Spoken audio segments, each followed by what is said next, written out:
Welcome back to the Create Harmony podcast. Let me tell you what you're going to find here. In this space, we settle into an intentional rhythm, and it's one that helps us savor life's blessings and ground ourselves in gratitude. And today, we get to expand that space a little wider. I'm going to be joined by a guest whose work and presence reflect much of what we value here at Create Harmony: connection, intention, and a deep respect for the rhythms that shape our lives. So wherever you are, settle in, take a breath, and join us for this conversation.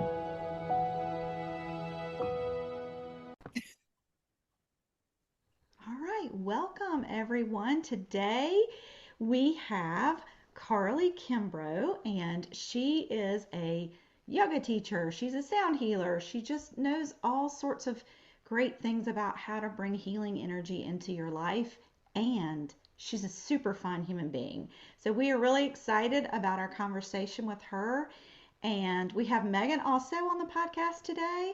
So we are just really excited about all things Create Harmony today, and we will start out. Karlie, just tell us, like, how did you start doing what you're doing, or tell us a little bit about the things that you do. You can give us an Sure. Do you want me overview. to? I'll run it back April 16th, 1993, We would love that. 7:49. No, And then so on 1994, yeah. yeah, and then when in Yeah, 1996 when I was 3. No, right. so I started practicing yoga in high school, where that sort of coming of age, like new in that sort of like first adult version of your body, just trying to figure out how things work. Movement was always really important to me as a kid. Like I was very naturally like athletic, very competitive when I went to high school. The sports that I had played in middle school athlete is who you're on the phone with today. Um, Well, they I'm had not lose even that, so you're ahead of right. me. Well, it was like the basketball and volleyball teams had losing records, and me, classic Aries, I was like, no, don't want to do that. So I went into theater and performance, but still wanted to move. So I was doing like yoga when Fit TV was still on the television, right? Which rest in peace, wherever that channel went. And then that fell off in college, as most, I think, people's health habits do. And so I came back into the practice really my first or second year out of college, found a studio in Raleigh that I really, really loved, worked the front desk there for a couple of years, and then did my teacher training there started it in the beginning of 2020. And so I think we all know, saying it without saying it, what happened in 2020. And that had a direct impact on my training. We were about to teach like our midterm. So like the 8 month or so, 6 or 8 month track of teacher training. We were at our midway point, and it was like, okay, well, we'll see you in 2 weeks. And like, oh, everything's just going to get pushed back 2 weeks. Cut to, we were home for a really, really long time. So how I got, I guess, to here now, like 6 years later, was a lot in a large part because of the pandemic, that forced lockdown. And then that the way I took it was this just like inner spiral into sort of like who I am, what I wanted to do, how I wanted to show up in the world. I always knew I wanted to teach. So it was like that competitive, but also the performance elements of like in high school, and just sort of naturally being that type of person. I really, really felt called, particularly after I lost my job in the pandemic. I was like, oh, well, great. This is just now a pathway to teach. Hmm. So even in all of the, I don't even want to say climbing the corporate ladder, just sort of like really struggling to feel that what I did had impact in a corporate structure, that just really made me more and more attuned to what I could provide and what I could do in a teaching capacity.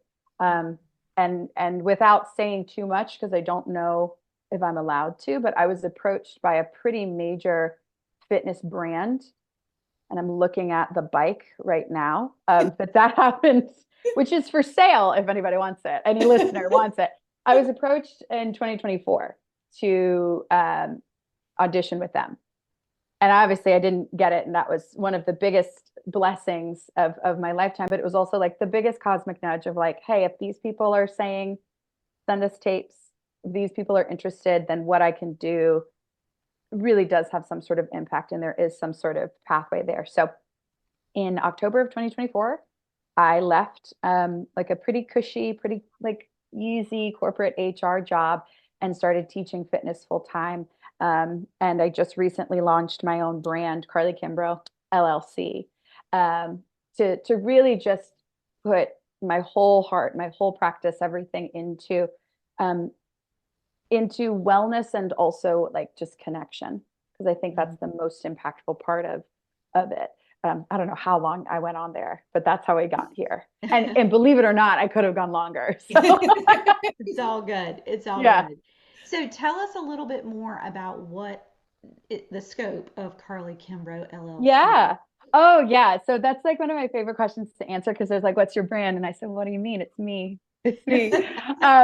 But so what I want to offer really truly are just like my services to folks who might not be familiar with coming into a studio. So I guess running it back, um, as I guess like a fitness instructor, if we want to make it that, I have had the beautiful fortune of teaching in studio spaces that have not only fostered my growth, like where I did my teacher training. I'm also a lead teacher there. I teach at another incredible studio in Raleigh. And so that's a pathway, right? Hmm. There's barriers to entry, I would say, mostly just from familiarity. People are like, I don't know what hot yoga is, or I can't touch my toes. So people think that they can't do yoga. And then that intimidation piece of like, I'm going to go up into the studio. Everybody looks really nice. Like, I don't know what I was supposed to do or where. So really just sort of the work of my brand is to offer that just through a different path of access and also really expand sort of what people's idea of yoga is because Hmm. it isn't just like a warrior two, it's that, but there's so much else in this sacred practice that people don't know and yet there's a curiosity for. There's the pendulum sort of shifted or I think we're in a time where like people want to have those spiritual practices not to clash with their systems of faith but really to sort of instill faith in them and sort of like what's our why, like why are we doing this, why are we breathing in through the nose, out through the mouth? Why am I trying to put my hands down and my feet up? Like, what's the why behind it? And so, really, just offering that as an aside so people can either, yeah, you can book me for a bachelorette party if you want to, but and also all of these other sort of tenets of the practice means to connect through breath work, through meditation, through sound healing, through tarot, which is one of like I think the most fun parts of what I do, is that it's all yoga because yoga really, in its simplest translation, is union. So, what are Hmm. the ways that help people come into the union of this really, really beautiful and historic practice? So that's what I try to do with Karlie Kimbro as a brand, and also with respect to the institutions, the places that I teach at, because I think that studios do such a great job of offering spaces and studios understand that they have contributors who have their own stuff too. So it's sort of like how could I create something that was mine in a full container and also bring my practices, my interpretations of what other spaces are sort of looking for. Yeah, Um, yeah. that's exciting. Yeah. As a recipient of Yeah.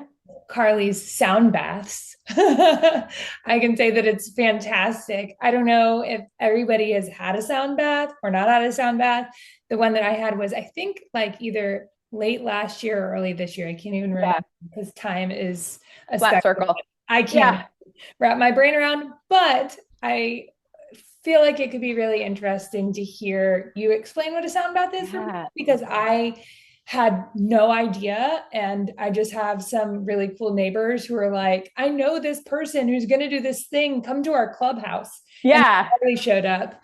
And I was blown away. So if you want to explain that, I think that could Yeah. amazing. Totally. So, and what's cool about that too is that the person who connected you was someone who I had helped facilitate their teacher training. So Yeah. it's like really like the like yoga and its many, many ripple effects bring us literally into this moment, which Union. is union. It's the coolest thing.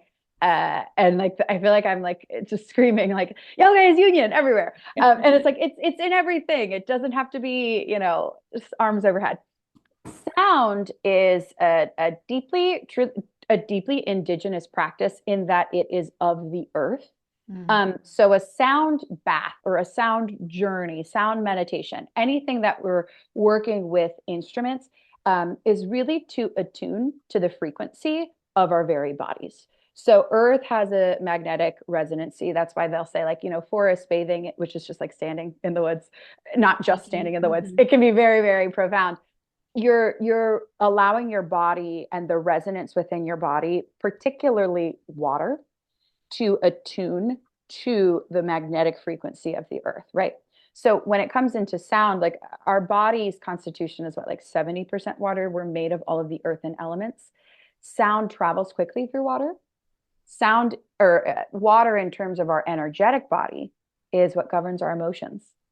So what sound does is it literally tunes us into this alignment and awareness, this process of our emotions without like thinking about it, which is Mm. really, really cool. And also really, really challenging where we're sort of in a culture that's like, mute it, suppress it, don't feel the feelings.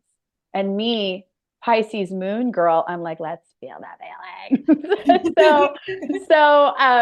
Where sound comes into play is that it's a subtle body practice because you're laying down and your eyes, so long as it feels safe, are closed. But the crystal bowls have a certain hertz like frequency. The Tibetan bowls have a different one, and they're higher, lower pitch.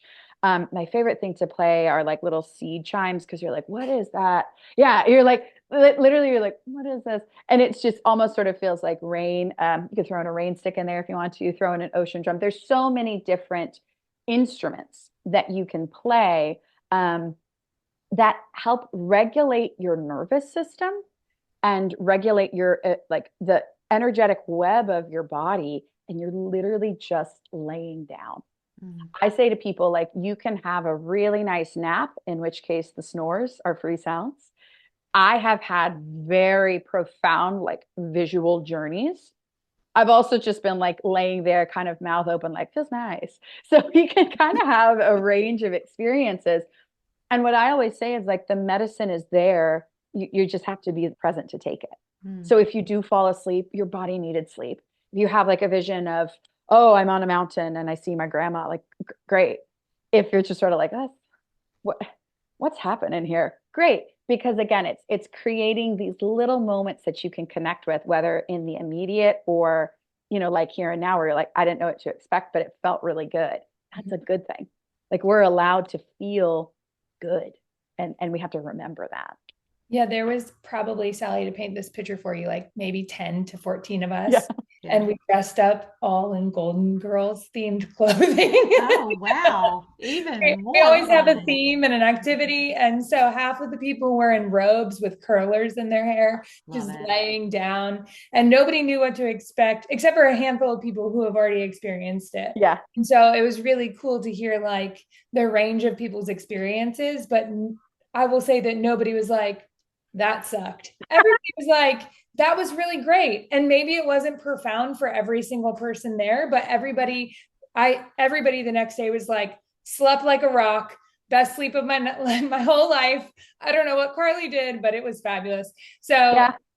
it was really, really interesting. I just felt really at peace during it. And it's Good. really pretty like, Mm-hmm. to hear it as well. And that also hits on something too. It's like we as women or like women identifying people, we're Venusian creatures. So that means that like we are of Venus. We are here in a sense to appreciate beauty. Yes. And so it's like there's also nothing wrong with being like, sounds nice. It Sounds was good. wonderful. It was, Right. And I think like you have mothers, you have partners, you have these people, all of those people in that clubhouse, which was phenomenal because it was like on the one hand, people are eating meatballs, and then on the other hand, they're in their Golden Girls, like, where do I need to lay? And I'm like, girl, anywhere. Just yeah. like lay down. Awesome. Um, but that too, that sort of tending to self and like feeling that beauty of just through your senses, like having a sensory experience, getting to be sensual, not in that way where we think of sensual of like sexy, but just sort of like, oh, I'm experiencing life in a different way, Yeah. not through the eyes, but through the feeling, which is so cool and I think deeply needed. And very powerful. I mean, I think Yeah. one of the really powerful things I think is that because of the habits we've formed with our devices, we've trained our Mhm. brains to be at least a baby step, sometimes a leap into agitation. And then Yes. having new patterns that your brain can connect to and think, oh, I know how to get there because I Yeah. did that in the sound bath is super Yeah. powerful. That's how you learn to have more and more and more and more of that in your daily rhythm, is because Totally. your And brain can then recognize it and go toward that, you know. we need a frame of reference. And so Yeah. that's also the thing too of where you're like, oh, what's the point of the business? Well, it's just another Karlie Kimbro is just another frame of reference. It's just another access point. And that's reductive in a way, but also it's sort of like I don't ever want someone to feel as though healing or wellness or whatever you want to call it is out of their reach. Like Mhm. accessibility is so fundamental to me because I mean, like when I did my training, this was all we could do. This was the way to connect for the later half of it. This was the way I taught for the later half of it. And so, for actually, for like over a year, I was teaching over Zoom. But that also increased access for people who had to move home, who couldn't afford to manage a big membership, but they could do a $5 rental video, so it's if we open up the to quote well not my boyfriend anymore because he might be someone's fiance, but to quote Harry Styles, aperture, like lets the light in. It's like let's open up the aperture for what people think is possible by giving them a new frame of reference. Yeah, I love that. I love I that will too. say that yoga for me, running Mm-hmm. was never accessible. Mm-mm. My husband, huge runner. Oh, When we started dating, I was like, I'm gonna be a runner too. Oh, And I've been through that. Hmm. I could never run. And then, I really, really leaned into my yoga practice instead. mm-hmm. And I had done yoga since college, but at that point when I was really leaning in, I learned to breathe. Yeah. Mm. And then after that, I could run Yeah. weirdly because I'd been holding my breath while running. Like, no wonder I was horrible at it. Yeah. And don't get me wrong, I'm not a good runner, still can't Hmm. really run. But like, I could run a 5K if I train for it because I don't hold my breath for 30 minutes. Right. Right? Whereas Right. before I couldn't because I was literally holding my breath for 30 minutes. So like yoga taught me to literally just breathe. Breathe. And that's so Yeah, funny.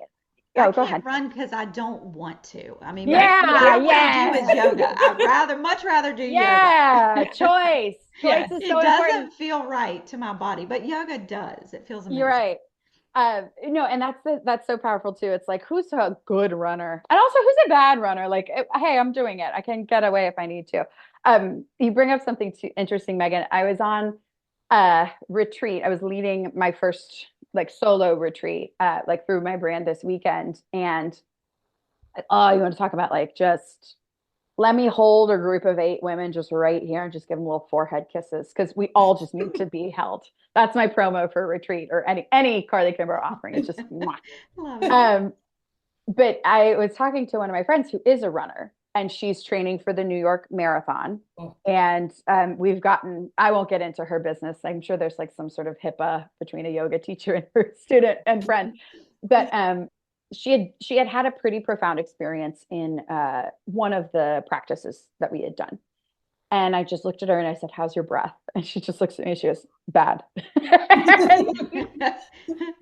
And I loved that honest answer because it was like, yeah, her nervous system was really, really like spiked up.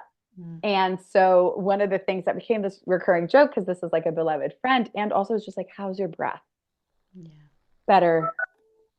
Okay, like better, not good, but better. So it's just that attunement into the breath because oh, you want to talk about a technology. Your breath can like get you into the field, baby. Like you want to talk psychic on your next episode. We'll talk about breath work because it stimulates the pineal gland, which like literally puts our prefrontal cortex online to just like open up the aperture. Mm. But if we're not breathing or if we're stuck right here, there's so much compression and fear lives right here, right? So if we can't breathe because not because we did something wrong, just because we don't know how, there's such a limit put onto Mm. us. And that also on the same side of that coin, running is hard. Well, yeah. I mean, I literally ran today and I texted my friend. I was like, remember when used to do this a lot? Yeah. Why do I choose this on a daily? Why do you do that? No Yeah. knocks to any runners out there. We're just saying No, That's we're we right. doing love the most. you. We're We're pro We love doing you. the running, We most. just support not for you. us. No. I do it. I do it for my mental health. There we go. There we go. I love it.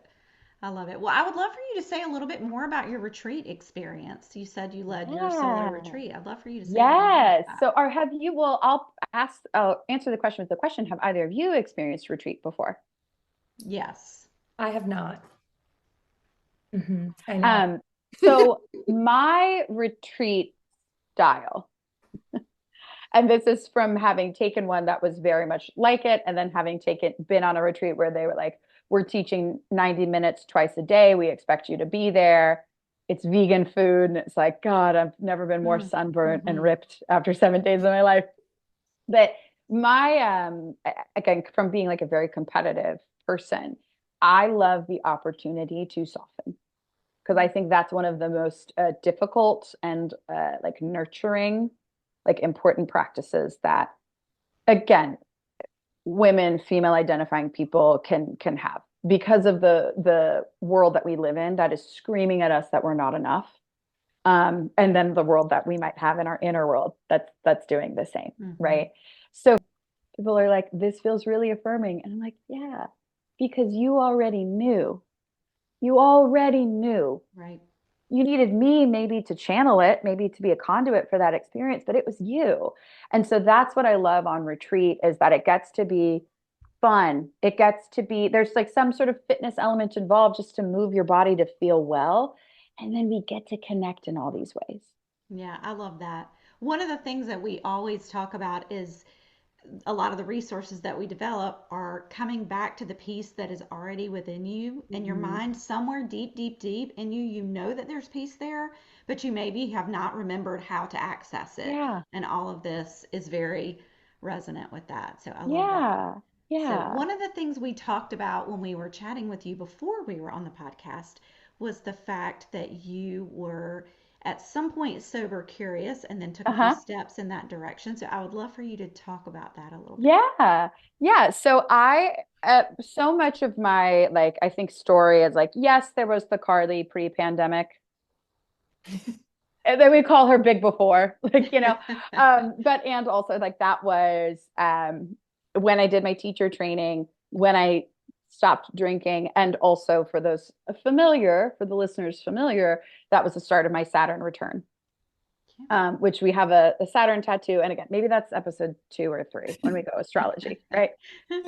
But truthfully, I knew I couldn't do, and this was, 6 years ago. I was like, I can't live this sort of life that I want to live and like be going out every weekend and not feeling good about myself and just like, there was a lot of, I think, shame that I had put on myself around my habits. And then when I talk about it with my friends, they were like, we were all doing that. Everybody's been 23 before. And so that was sort of this mirror for me, at least in my first like couple of years of just deciding not to drink, which was the easiest thing. Like I did a dry February. People do dry January. So I stopped drinking in February of 2020. COVID hits in March. I move in with my parents for a little bit, and then I was just like, well, I'm not like, we don't have anything here. Like there's no instinct or will for me to do this. And then when I moved into my own apartment and even this house, it was like, well, I'm not going out. Like they're telling me to stay inside, I'm going to stay inside. So the conditions were set for like there was zero temptation. And it was very, very easy for me to give that up.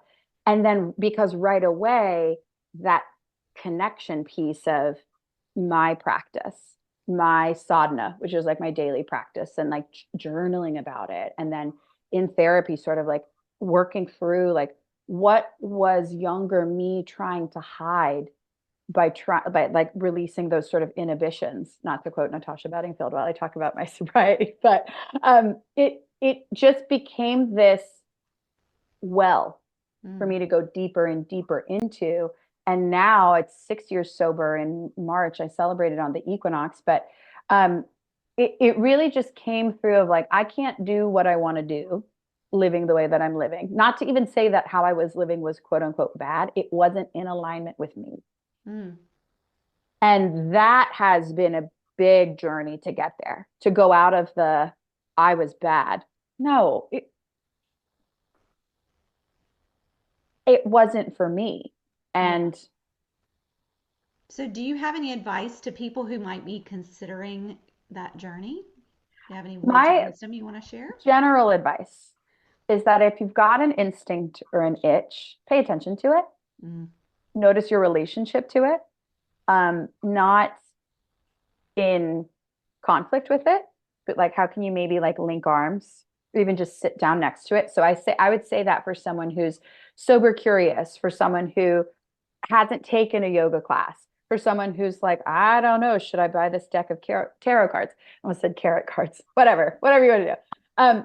If you're getting a download, that's your body's intelligence talking to you, Mm. because we Mm-hmm. live up here all the time, and the stories up here all the time are going to be what we've seen, be what we've heard, and not even recent, like way back when someone said that was weird and then we stopped ourselves from exploring it.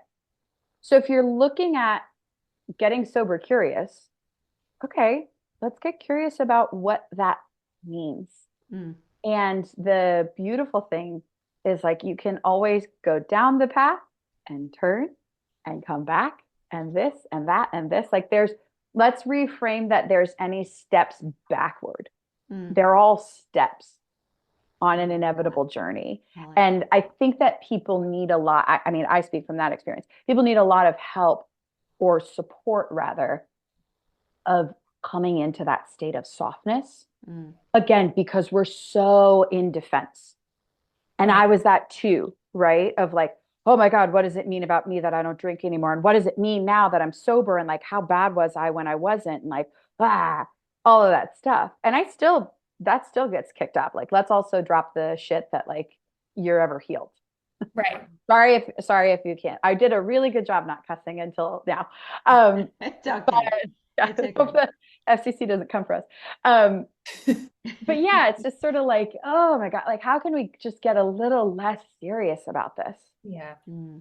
I think with one thing we talked about, respect to it? Yeah. I think one thing we talked about too, Carlie, before when we were prepping for the podcast was that when at least as a millennial, when we Hmm. say the word sobriety, it normally means Yeah. that there was a problem, Mm. Uh-huh. right? We associate sobriety with like, oh, I have to do this. Hmm. Like you don't have a Mm. I gotta choice. get clean. Yeah. It's like I either had a problem and I'm not capable of drinking and so I'm sober now, or Hmm. like I can do whatever I want whenever I want to. Right. But I feel like there's the generation below us does such a better job of just doing whatever they want whenever they want to. Part of that, Yeah. like you can be sober and not have a problem with alcohol. You might just Right. choose to be sober because it makes you feel better. Right. And you And might choose to have a Right. glass of wine because that makes you feel better. Like right. depending on who you are and what your body can tolerate and all of the Totally. what your And mind there is, can tolerate. yes, there is this sense of freedom that's really admirable from Gen Z, Yeah. because they'll like say like, oh yeah, that's cool. Like I'm going through that too. Whereas certainly for me, I've always lived in the Raleigh area, and so I don't know how much of it is like being in the South, but I also think it is a millennial thing. Like Mhm. there's like millennial cringe, right? Which is Yeah. like how we used to dress as though we were business casual at the club. Yes. So there's a lot of like, I think, learned shame wrapped up in sort of these like identifiers that we have within ourselves. And so with the sobriety piece, because there's a fear of being labeled as you had a problem. Mhm. Whoa, let's unpack that, because like in what world are we going to then shame people who do have maybe issues with that. Right. Yeah. What would it be like for us to not live in fear all the time Right. and just like, oh, I get to live my life in the way that makes sense for me, and others get to do that too. Sounds really simple, communal practice. Yeah. Everybody's got to get online for that. Because I have had conversations, with family members who are obviously older, and they're like, well, you're taking away that label of sobriety from a person who needs it. And I hear that point, right? Of like, no, I'm not admitting that I had a dependency issue. I also don't know what I don't know. Right. Like, I don't know what my body would have been like had I not stopped drinking. I don't know what my journey would have been like had I decided, no, you know what? I'm not going to do teacher training. I Mm. know my experience. And I think it's important to empower people into their experience with also the understanding that that's just one frame in a world of frames looking at the picture a different way. Yeah. I love So that. yeah, it's like the softening into this is me and I create this tapestry of us. So the better I know myself, the better I'm able to really understand other people who are very dissimilar than me. Right. Union. It's the yoga Yeah. part. It's It like goes how back we're to living our yoga. yoga. It always goes back to Yeah. yoga. I love that. Yeah. Because like I love think that. about how mean we are all the time to one another. Yeah. And if we just could Absolutely. breathe, Yes. like how it's, For sure. For Breathe yeah. sure. before you honk that horn. Breathe Yep. before Yeah. you honk that horn. Breathe before you take a picture of my sign in my window and try to get me in trouble with my HOA. Like, just take a breath. Take a breath. Oh gosh, that's You funny. know? Yeah. Uh, so yeah, that's exciting. Are there other things that you want to ask Carly, Megan? Those are the questions that I had for her. Do you have other things that you want to, or anything else that you want to highlight, Carly?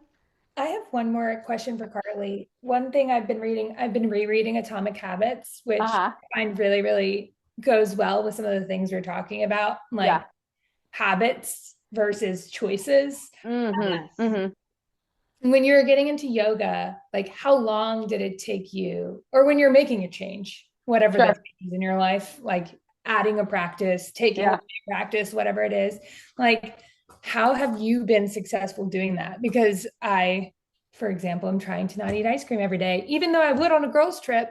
But it's habitual, like Oh, daily habit. Yeah, maybe That's that like is not your everyday habit. Yeah. right, right. even if it is, I'm an enabler at my heart. So I'm like, girl, If get it that is, calcium. It's okay. if it Get that is, and I'm calcium. okay with it, that's great. But just in general, like, how do you form new habits when you're doing Mm. this? It feels like you're super intentional about what you do. Mm. Oh, And I thanks. love that. Yeah. And I feel like if more people could be intentional, they would like eat that up, you know? Yeah. Well, Any advice you have there? I'm sure yeah, everybody I have wants to eat it up. a couple things. Like one, most importantly, eat that ice cream, girl. We are here for a good time, not a long time. Also, two, same. Literally, last night I was like, I've had ice cream every day for 6 days. Yep. That's Like, do it. I need to stop by Dairy Queen? Some Yes. may say And I that did. that's a record. Um, I appreciate that the perception of me is that I am intentional, and I do try to be that way. It's also that like me eating ice cream watching Survivor, I'm like, I'm not intentional at all. So I think there's maybe something to be said about like whatever you're seeing in another is also capable. It's a mirror back to you, right? Um, and that's really simple and it's also really complex. The thing that I maybe orient myself around, it's like, what are the rituals, right? Like almost like this. I think there's like a sense of reverence for me around like what I am doing to be intentional, to be have discernment between what serves me and what doesn't. Mm. So like It's I really said wise. earlier on, like, yeah, like movement is fundamental. Doesn't mean that I'm always moving. Like I have had a more sedentary, set of my life with like opening up this business. I got another dog who why I had to get noise canceling headphones because she's like 6 pounds of just terror. But like you go through cycles Mm. where you feel my habits have dropped off. Mhm. Okay, well, it's not just that this one habit is the one way to go. What's the path look like now? So it's sort of this like openness and trust like in yourself, which I think for me just has come from, yeah, that dedicated practice of commitment to self, Yeah. Hmm. of just like, I'm just going to trust myself even when it's hard. And Right. it's hard for a lot of it. Um, but in terms of advice for like setting habits, oh, what's a way that you can be with yourself rather than against yourself in it? Yeah. I liked the way you said, like, having discernment about what serves me and what doesn't. What doesn't? And even sometimes I might have discernment about that and still choose to eat the ice cream, but Yeah, I think that it's yeah. important to have that as a lens to Hmm. think through, like, what is going to serve me and what doesn't. And then it's like that then becomes sort of our meter, right? Of like, does it serve me? Does it not? Is it going to serve me right now? Okay, cool. Is the shame around maybe saying yes to this thing, is that going to serve me? Is the Right. guilt going to serve me? Right. Is the staying still? Is the fear? So it's relating to what's going on within us and around us rather than trying to fix it. Because Yeah. Mhm. that's also, I think, the biggest thing, or one of the biggest things for me is like this softening into myself of, I don't want to be so rigid and like strenuous to like Mm. strip away all of these layers. What if I got to know them? Hmm. I Yeah. love And I think when you ask, when I use the lens to say, does this serve me or not, it makes me then wonder, why was I wanting to do that if I knew it didn't serve me, which then leads me to more information about myself. Yeah. Yes. So I think that's a great question. I love Yeah. that. Yeah. So yeah. I also love the relentless dedication to yourself. Mm. Yeah. We're in a culture where Oh. putting other people in front of you, especially as women, like Hmm. I can't tell you how many times a day I have to focus on Constant. other people besides myself. Yes. And Constant. so remembering that I am an important person Right. Right. to myself Right. is super, it's profound. Well, yeah, because it's like we're people first. Yeah. And then Hmm. when we remember our own humanity, we see it in others. So that I don't know what to blame it on.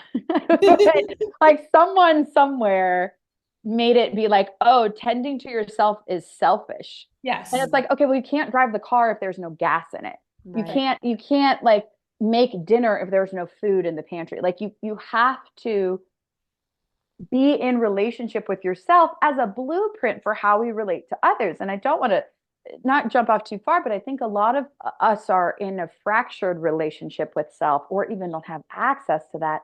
And that's why we're scared.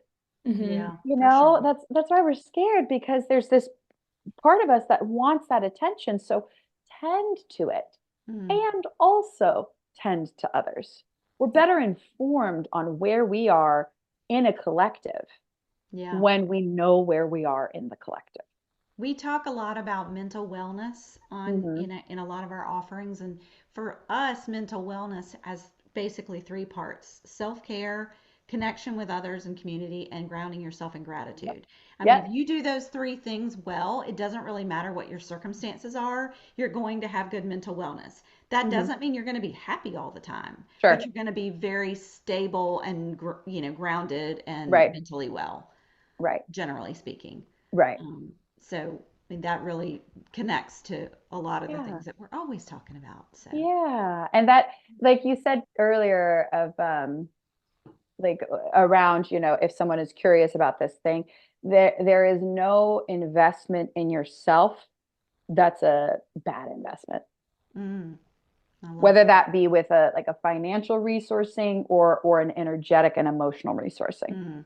I love that. And so like to me, I'm like, if you have the itch, get curious around it, open to it, Mm, receive it. You don't have to act on it, but what's it like to receive it? yeah, Yeah. yeah, love Because that. there's medicine there, there's magic there, like universe, spirit, God, whatever you want to say it, it's on our side. Right, It's for trying to sure. talk to us.